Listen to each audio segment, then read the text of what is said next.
Shalom, selamat pagi jemaat yang diberkati Tuhan. Kembali bersama dalam renungan pagi Jemaat Gemi Kanaan Medan Selatan di hari Rabu 12 Maret 2025. Mari siapkan hati, kita akan mendengarkan firman-Nya, kita berdoa. Maha besar Engkau Allah yang kami sembah, di dalam nama Yesus Kristus, Tuhan dan Juru Selamat kami yang hidup. Kami sungguh bersyukur untuk napas kehidupan yang hari ini Tuhan masih berikan kepada kami. Kami sungguh bersyukur untuk berkat-berkat yang baru yang Tuhan sudah sediakan bagi kami di hari yang baru ini, juga tanggung jawab yang baru. Dan hari ini kami memulai dengan mendengarkan firman-Mu. Kami mau terus bertumbuh di dalam kebenaran-Nya. Dalam nama Tuhan Yesus kami berdoa. Amin.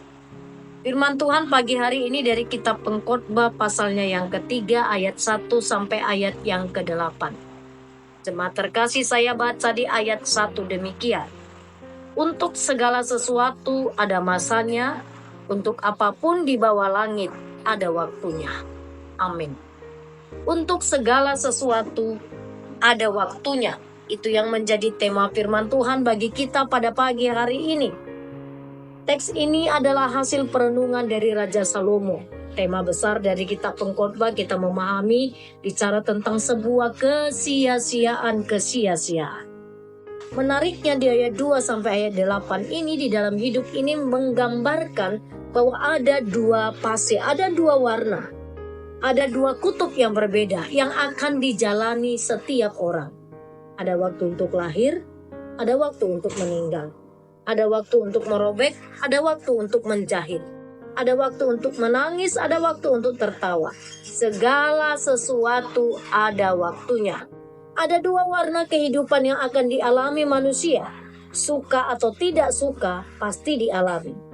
Oleh sebab itu, jemaat yang terkasih dalam Kristus Yesus, dalam dua warna ini, baik kebaikan atau kejahatan, hitam atau putih, ini bukan bicara tentang sifat manusia. Sama sekali tidak. Tetapi dua warna ini bicara tentang merobek, menjahit, dan seterusnya yang pasti akan dihadapi setiap manusia.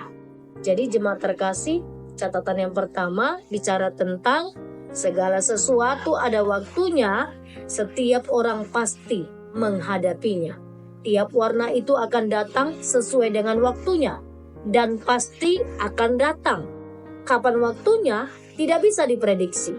Jawabnya, tidak ada yang bisa memahami, menentukan kapan waktunya. Dua warna kehidupan itu tidak dapat diprediksi kapan datangnya. Yang pasti ia akan datang pada masa yang ditentukan, pada waktu yang ditentukan. Yang kedua, pertanyaan segala sesuatu ada waktunya. Pertanyaan mengapa ada dua warna itu, di ayat 11 diberikan jawaban. Ia membuat segala sesuatu indah pada waktunya, bahkan ia memberikan kekekalan dalam hati mereka. Tetapi manusia tidak dapat menyelami pekerjaan yang dilakukan Allah dari awal sampai akhir. Jadi ia membuat segala sesuatu indah pada waktunya, bahkan memberi kekekalan dalam hati mereka, dalam hati manusia. Tetapi manusia tak dapat menyelami pekerjaan yang dilakukan oleh Allah. Ayat 11 ini memberi kesimpulan yang menarik, jemaat terkasih. Tapi manusia tidak dapat menyelami apa yang dilakukan Allah dari awal sampai akhir. Jadi contoh kenapa dia kemarin aku masih melihat dia sehat, atau kenapa 1 jam yang lalu aku masih bertelepon dengannya dan dia masih sehat saja. Tiba-tiba kemudian kita mendengar dia meninggal dunia. Artinya ada banyak sekali misteri kehidupan yang tidak bisa terselami oleh pikiran kita. Tetapi semua pertanyaan yang tidak dapat kita selami itu, maka kita harus memahaminya. Allah menjadikannya di ayat 11 tadi. Allah membuat segala sesuatu indah pada waktunya. Ini terjadi, ini akan kita imani jika kita takut akan Tuhan. Sekali lagi, kapan itu bukan sembarang waktu. Kapan itu bukan sisa waktu. Kapan itu adalah tentu waktunya Tuhan. Lewat renungan ini 2 hal kita belajar. Yang pertama, warna kehidupan selalu ada, pasti akan datang, suka dan duka, sakit dan sehat, menjahit dan merobek, segala sesuatu ada waktunya. Oleh sebab itu, untuk segala sesuatu ada waktunya itu, mari kita menjalaninya bersama dengan Tuhan. Yang kedua, kapan itu waktu yang sudah ditetapkan itu, tentu tidak ada satu orang pun yang tahu. Hanya kita perlu mempersiapkan. Selama waktu masih diberikan kepada kita, kita perlu mempersiapkannya supaya ketika kita datang, ketika Tuhan datang, bahkan waktu untuk kematian sekalipun, kita perlu mempersiapkan. Jemaat terkasih, ada banyak orang yang masih tabu bicara tentang kematian. Tetapi firman Tuhan berkata, untuk kematian sekalipun, dan ini sesuatu yang pasti, kita perlu mempersiapkannya. Mempersiapkan iman kita, mempersiapkan kepercayaan kita kepada Tuhan Yesus. Sehingga ketika Dia datang memanggil kita, Dia menemukan kita sedang beriman kepadanya.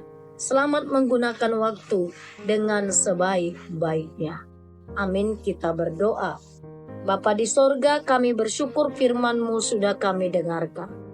Kami melihat, kami merenungkan, kami memahami bahwa segala sesuatu yang ada di muka bumi ini ada waktunya. Selama Tuhan masih memberikan waktu, selama itu jugalah setiap kami menggunakan waktu ini dengan sebaik-baiknya. Ada banyak misteri dalam waktu-waktu yang kami jalani ini tak terpahami oleh pikiran kami. Tak mampu kami menyelaminya, tapi kami mengimani Tuhan memberikan waktu yang baik. Tuhan membuat segala sesuatu indah pada waktunya. Biarlah kami berharap dan percaya kepada waktunya Allah yang indah bagi setiap orang yang percaya. Bapa di sorga, berkati segala aktivitas sepanjang hari ini. Tuhan yang menolong dan memberkati kami, agar satu hari ini kami menggunakan waktu dengan sebaik-baiknya, agar hari ini juga kami menjadi orang yang berkemenangan di dalam Tuhan. Kami bawa terus anak-anak kami kepadamu dimanapun mereka berada. Biarlah tetap ada di dalam pemeliharaan Tuhan, sehingga anak-anak kami sehat, anak-anak kami menjadi anak-anak yang sukses, anak-anak yang takut akan Tuhan. Kami bawa seluruh jemaat-Mu yang mengalami kelemahan tubuh, mereka yang sakit siapapun mereka. Kami mohon belas kasih Tuhan untuk menjamah dan menyembuhkan mereka. Secara khusus kami bawa kepadamu Amang Ramses Tampu Bolon, Amang Reja Simanjuntak, yang dalam proses pemulihan mereka. Engkaulah yang menolong dan memberkati. Amang Daulat Manurung, juga di dalam proses pemulihannya, Tuhanlah yang campur tangan, menjamah dan menyembuhkan mereka. Terima kasih Bapa, terpuji Engkau, dalam nama Tuhan Yesus kami berdoa. Amin. Shalom jemaat terkasih, Tuhan Yesus memberkati.